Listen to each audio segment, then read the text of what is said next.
Welcome to our मंजिल with Ansari YouTube channel.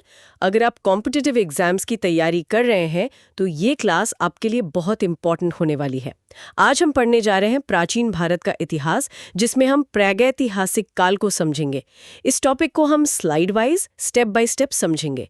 ध्यान से सुनिए और नोट्स बनाते चलिए। चलिए क्लास शुरू करते हैं। तो आज का हमारा टॉपिक है प्राचीन भारत का इतिहास, और इसमें भी हम खास तौर पर बात करेंगे प्रागैतिहासिक काल की। बिल्कुल, ये वो समय है जिसके बारे में कोई लिखी हुई जानकारी नहीं मिलती, सब कुछ पुरातात्विक सबूतों पर आधारित है। हाँ, और आज की हमारी ये जो चर्चा है, ये यूपीएसएससी, आरआरबी, एनटीपीसी, यूपीपीसीएस और एसएससी, सीजीएल जैसे एग्जाम्स के लिए बहुत जरूरी होने वाली है। एग्जैक्टली हम इसमें 50 से ज्यादा सवाल, कुछ हस्तलिखित नोट्स के पॉइंट्स और कॉन्सेप्ट के साथ साथ फैक्ट्स, सब कुछ कवर करेंगे। तो चलिए सबसे पहली स्लाइड से शुरू करते हैं। इतिहास के जनक और कालक्रम। मतलब इतिहास को समझने की ये जो शुरुआत हुई, ये कैसे हुई? ये जो हम पढ़ते हैं पाषाण युग, कांस्य युग, ये सब आया कहाँ से? ये बहुत ही दिलचस्प पॉइंट है। देखिए, इसकी शुरुआत की सीजे थॉमसन ने। वो कोपेनहेगन के एक संग्रहालय में काम करते थे। अच्छा। तो उन्होंने वहां रखी पुरानी चीजों को देखा और उन्हें 3 ग्रुप्स में बांटा। बहुत ही लॉजिकल तरीका था। जो चीजें पत्थर की थी उन्हें पाषाण युग कहा। ठीक है। फिर जो कांसे की मिली वो कांस्य युग हो गया, और सबसे आखिर में जो लोहे की थी वो लौह युग। यानी औजारों के मटेरियल के आधार पर पूरा इतिहास बांट दिया। हाँ, एक तरह से।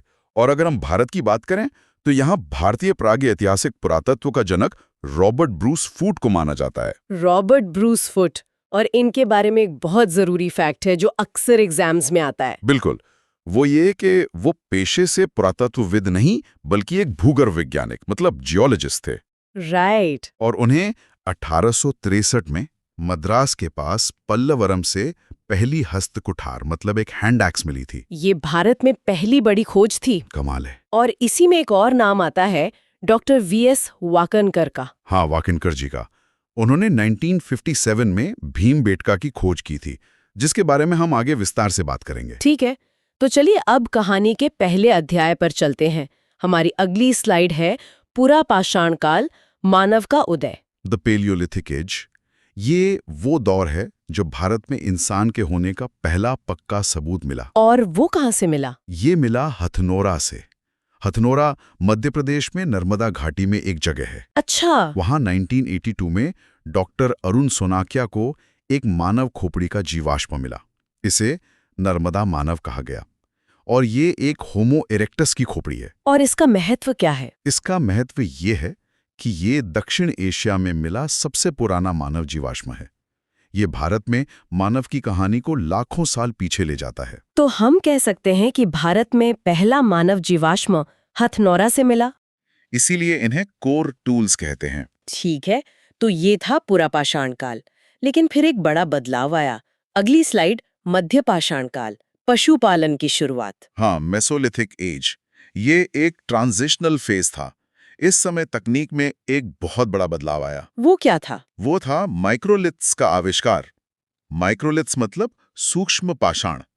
ये 1 से 5 सेंटीमीटर के बहुत छोटे नुकीले पत्थर के औजार होते थे। अच्छा, इतने छोटे औजारों का क्या करते थे? इन्हें लकड़ी या हड्डी के हत्थों में लगाकर तीर की नोक या भाले के सिरे बनाए जाते थे।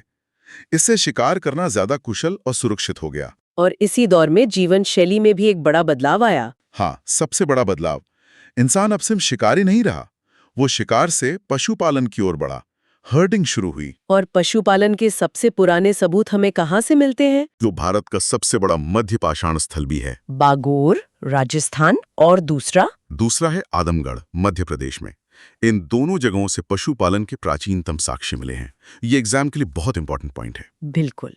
तो अब इंसान ने जानवरों को पालना सीख लिया था, पर क्या वो सिर्फ अपनी जरूरतें पूरी कर रहा था या उसके अंदर कला भी जन्म ले रही थी? बहुत अच्छा सवाल है, और इसका जवाब हमें हमारी अगली स्लाइड में मिलता है। भीमबेटका, प्रागैतिहासिक कला की राजधानी। भीमबेटका का नाम तो सबने सुना है, ये है कहाँ? ये मध्य प्रदेश के रायसेन जिले में है, विंध्य पर्वतमाला में। और इसकी खोज, जैसा हमने पहले बताया, वीएस वाकणकर ने 1957 में की थी। और इसकी खासियत? इसकी खासियत है यहाँ के चित्रित शैलाश्रय मतलब पेंटेड रॉक शेल्टर्स। यहाँ 500 से ज्यादा ऐसी गुफाएं हैं जिनकी दीवारों पर हजारों साल पुराने चित्र बने हैं। 500 से ज्यादा? हाँ, और इसीलिए 2003 में इसे यूनेस्को ने विश्व धरोहर स्थल घोषित किया। इन चित्रों में क्या दिखाया गया है और कौन से रंगों का इस्तेमाल हुआ है? इन चित्रों में उस समय के लोगों की पूरी जिंदगी दिखती है। शिकार के दृश्य, नाच गाना, जानवर, और रंगों में मुख्य रूप से लाल और सफेद रंग का इस्तेमाल हुआ है। और ये चित्र किस काल के हैं?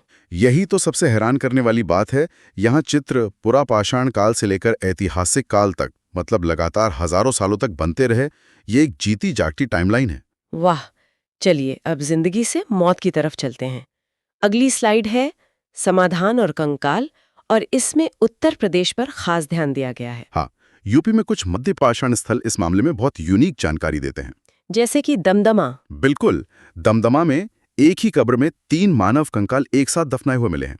एक ही कब्र में 3 कंकाल, इसका क्या मतलब हो सकता है? ये कहना मुश्किल है।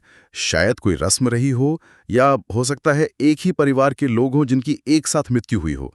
लेकिन ये ट्रिपल बरियल का एकमात्र साक्ष्य है। और लेख्या नाम की जगह? लेख्या एक तरह का कब्रिस्तान लगता है। वहां से 45 से भी ज्यादा मानव कंकाल मिले हैं, जो किसी एक जगह से मिली सबसे बड़ी संख्या है। और महदाहा की क्या खासियत है? महदाहा में जो कंकाल मिले हैं उनके साथ हड्डी के बने आभूषण भी मिले हैं। इससे ये पता चलता है कि शायद वो लोग मृत्यु के बाद के जीवन में विश्वास करते थे। अच्छा, और इन शवों को दफनाने का कोई खास तरीका था? हाँ, ज्यादातर शवों को फ्लेक्स्ड पोजीशन में दफनाया जाता था, मतलब शरीर को थोड़ा मोड़कर, घुटनों को छाती के पास लाकर। ठीक है, तो अब तक इंसान शिकारी था, पशुपालक बन गया, लेकिन मानव इतिहास की सबसे बड़ी क्रांति अब होनी थी। हमारी अगली स्लाइड, नवपाषाण क्रांति। The Neolithic revolution. ये वो दौर था जिसने सब कुछ बदल दिया। इसका सीधा सा मतलब है इंसान का खाद्य संग्राहक से खाद्य उत्पादक बनना। Food gatherer to food producer. Exactly. अब इंसान भोजन के लिए प्रकृति पर निर्भर नहीं था, वो खुद भोजन पैदा कर सकता था। तो सबसे पहली फसलें कौन सी थीं जो इंसान ने उगाई? सबसे पहली फसल थी जौ, यानी बार्ली, और उसके बाद गेहूं। ये 2 सबसे पुरानी फसलें हैं। और इस क्रांति का सबसे बड़ा केंद्र कौन सी जगह थी? वो था मेहरगढ़, जो आज के बलूचिस्तान, पाकिस्तान में है। मेहरगढ़ एक तरह से उस दौर का सिलिकॉन वैली था। हाँ ये अच्छी एनालॉजी है। तो क्या क्या मिला वहां से? खेती के अलावा वहां से दुनिया में कपास का पहला साक्ष्य मिला। मतलब अब कपड़े भी बनने लगे थे। कपास का पहला साक्ष्य? हाँ, और सबसे चौंकाने वाली खोज थी आदिम दंत चिकित्सा की। मतलब दांतों में ड्रिलिंग करने के सबूत मिले हैं। दांतों में ड्रिलिंग? नवपाषाण काल में? जी हाँ, और वहां कच्ची ईंटों के बने व्यवस्थित घर भी मिले हैं। ये एक पूरी तरह से विकसित समाज था। अच्छा, खेती की बात चल रही है तो चावल को कैसे भूल सकते हैं? इस पर एक विवाद भी है, जैसा कि हमारी अगली स्लाइड बताती है, धान की खेती का विवाद। हाँ, ये एक क्लासिक डिबेट है पुरातत्व में। कई सालों तक हम मानते थे कि चावल का सबसे पुराना सबूत कोल्डेहवा से मिला है, जो प्रयागराज के पास है, लगभग 6000 ईसा पूर्व का। लेकिन अभी ये जानकारी बदल गई है। बिल्कुल। हाल की खोजों में उत्तर प्रदेश के संत कबीर नगर में लहुरा देवा नाम की जगह पर चावल के जो सबूत मिले हैं वो लगभग 7000 ईसा पूर्व के हैं। यानी कोल्डी हवा से भी 1000 साल पुराने। सही। तो अब परीक्षा के लिए ये याद रखना है कि अगर ऑप्शंस में लहुरा देवा है तो वही सही जवाब होगा, अगर वो नहीं है तब कोल्डेवा चुन सकते हैं। ये बहुत ही जरूरी क्लैरिफिकेशन है। अच्छा, तो क्या ये जो नवपाषाण काल था, ये पूरे भारत में एक जैसा था या उत्तर और दक्षिण में फर्क था? बहुत फर्क था। हमारी अगली स्लाइड यही बताती है, उत्तर बनाम दक्षिण नवपाषाण। तो उत्तर भारत में क्या खास था? उत्तर भारत में, खासकर कश्मीर में, बुर्जहोम और गुफकराल जैसी जगहों पर ठंड से बचने के लिए लोग जमीन में गड्ढे खोद के घर बनाते थे।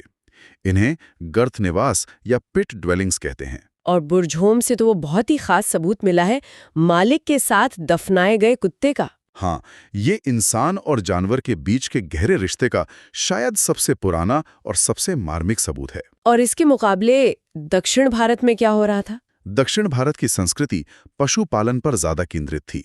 वहां जैसे कर्नाटक के संगनकल्लू में राख के टीले यानी ऐश माउंट्स मिलते हैं। राख के टीले, ये क्या होते थे? ये असल में मवेशियों के गोबर के बड़े बड़े ढेर थे जिन्हें समय समय पर किसी अनुष्ठान के तहत जला दिया जाता था। अच्छा, तो ये उनकी अर्थव्यवस्था और शायद उनकी मान्यताओं का भी प्रतीक थे। बिल्कुल। और उनके मुख्य औजार थे सेल्ट्स, यानी पत्थर की पॉलिश की हुई कुल्हाड़ियां। ठीक है, पत्थर का दौर बहुत लंबा चला, लेकिन फिर इंसान ने धातु की खोज की। यहीं से शुरू होता है ताम्र पाषाण काल। और पत्थर के औजारों के साथ साथ तांबे का भी इस्तेमाल करना सीखा। इस दौर के कौन से प्रमुख स्थल हैं? 2 स्थल बहुत महत्वपूर्ण हैं। पहला है मध्य प्रदेश में नवदा टोली। इसका उत्खनन प्रसिद्ध पुरातत्वविद HD सांकलिया ने किया था। और ये किस लिए जाना जाता है? ये मालवा संस्कृति का केंद्र था, जो अपनी चित्रित मिट्टी के बर्तनों मतलब पेंटेड पॉटरी के लिए बहुत मशहूर थी। उनकी क्वालिटी बहुत बेहतरीन थी। और दूसरा महत्वपूर्ण स्थल? वो है महाराष्ट्र का इनाम गांव। ये एक किलेबंद बस्ती थी, मतलब फोर्टिफाइड सेटलमेंट। यहाँ अनाज के बड़े भंडार मिले हैं। और इनाम गांव से एक और अनोखी खोज हुई थी, है ना? हाँ, वहाँ एक घर के मिट्टी के फर्श पर जानवरों के खुरों के निशान मिले हैं। खुरों के निशान? जी, इससे यह अंदाजा लगाया जाता है कि वो मवेशियों को अपने घरों के अंदर ही रखते थे, शायद सुरक्षा के लिए। दिलचस्प है। अच्छा, अब बात करते हैं मृद भांड और दफन विधियों की। इस काल के जो सबसे खास मिट्टी के बर्तन थे, उन्हें OCP या ऑकर कलर्ड पॉटरी यानी गैरिक मृद भांड कहा जाता है। और ये नाम किसने दिया? ये नाम बीबीलाल ने दिया था और इसका नामकरण हस्तिनापुर स्थल के आधार पर हुआ। ठीक है, और दफनाने के तरीकों में क्या कोई खास बात थी? हाँ, क्षेत्रीय अंतर था। महाराष्ट्र की जॉर्वे संस्कृति में शव को उत्तर दक्षिण दिशा में दफनाते थे, जिसमें सिर हमेशा उत्तर की ओर होता था, और वो भी घरों के फर्श के नीचे। घरों के फर्श के नीचे? हाँ, जबकि दक्षिण भारत में पूर्व पश्चिम दिशा में दफनाने का रिवाज था। समझ गई। तांबे के बाद वो धातु आई जिसने साम्राज्यों की नींव रखी, लोहा। तो अगली स्लाइड है लौह युग और महापाषाण। The iron age. भारत में लोहे का पहला पक्का सबूत मिला है अतरंजी खेड़ा से, जो उत्तर प्रदेश के एटा जिले में है। और ये कितना पुराना है? लगभग 1000 ईसा पूर्व। लोहे की खोज ने खेती और युद्ध दोनों को पूरी तरह से बदल दिया। और इस दौर के मिट्टी के बर्तन कौन से थे? इस दौर को PGW यानी पेंटेड ग्रेवेयर या चित्रित धूसर मृदभांड से जोड़ा जाता है। और ये महापाषाण क्या है? मेगालिथ्स? मेगालिथ का मतलब है बड़ा पत्थर। ये दक्षिण भारत की एक खास संस्कृति थी जिसमें कब्रों के ऊपर बड़े बड़े पत्थर रख दिए जाते थे, स्मारक की तरह। बिल्कुल। और इन कब्रों की खासियत ये है कि इनके अंदर से लोहे के औजार और हथियार बड़ी संख्या में मिले हैं। चलिए, तो ये एक बहुत ही विस्तृत चर्चा रही। अब एक रैपिड फायर राउंड हो जाए। हमारी अगली स्लाइड है टॉप 5 एग्जाम फैक्ट्स। जरूर। पहला सवाल, पहली धातु कौन सी थी जिसका इस्तेमाल हुआ? तांबा, कॉपर। पहला अनाज? जौ, बार्ले। चावल की सबसे पुरानी उत्पत्ति? लहुरा देवा, उत्तर प्रदेश। गर्थ निवास यानी पिट ड्वेलिंग्स कहाँ मिले? बुर्ज होम, कश्मीर। और आखिरी, राख का टीला, ऐश माउंड, संगनकल्लू, कर्नाटक। शानदार। अब देखते हैं कि इन पर एग्जाम में सवाल कैसे बन सकते हैं। स्लाइड है महत्वपूर्ण प्रश्न। प्रश्न 1, भारत में मानव का सर्वप्रथम साक्ष्य कहाँ मिलता है? विकल्प है नीलगिरी, शिवालिक, नल्लामाला या नर्मदा घाटी। इसका जवाब है डी, नर्मदा घाटी, क्योंकि हथनोरा जहां नर्मदा मानव मिला वो नर्मदा घाटी में ही है। बिल्कुल सही। प्रश्न 2, किस स्थल से राख के टीले मिले हैं? विकल्प है बागोर, संगनकल्लू, कोल्डी हवा या ब्रह्मगिरी। इसका सही जवाब है बी, संगनकल्लू। ये दक्षिण भारत की नवपाषाण संस्कृति की पहचान है। बहुत बढ़िया। तो चलिए अब इस पूरी चर्चा का एक त्वरित पुनरीक्षण कर लेते हैं। हमारी आखिरी स्लाइड है क्विक रिवीजन। हाँ, तो संक्षेप में हम कह सकते हैं पुरापाषाण काल यानी शिकारी, आग और हस्तकुठार। ठीक है। मध्यपाषाण काल मतलब माइक्रोलिथ्स, पशुपालन और कला। फिर आया नवपाषाण काल, मतलब कृषि, पहिया और गांव। और आखिर में ताम्रपाषाण काल यानी तांबा, व्यापार और किलेबंदी। ये बहुत ही सटीक सारांश है। जैसा कि कहा गया है, history is not just dates, it's the story of human progress. बिल्कुल, ये मानव प्रगति की कहानी है। और हमारी सलाह यही है कि परीक्षा से पहले इन नोट्स को जरूर दोहराएं। हाँ, बिल्कुल। आज की क्लास में हमने प्राचीन भारत के प्रागैतिहासिक काल को पूरी तरह स्लाइड वाइज समझा। अगर आपको ये एक्सप्लेनेशन हेल्पफुल लगा हो तो वीडियो को लाइक करें और शेयर ज़रूर करें। नेक्स्ट क्लास में हम अगला इम्पॉर्टेंट टॉपिक पढ़ने वाले हैं। तब तक के लिए धन्यवाद। Take care.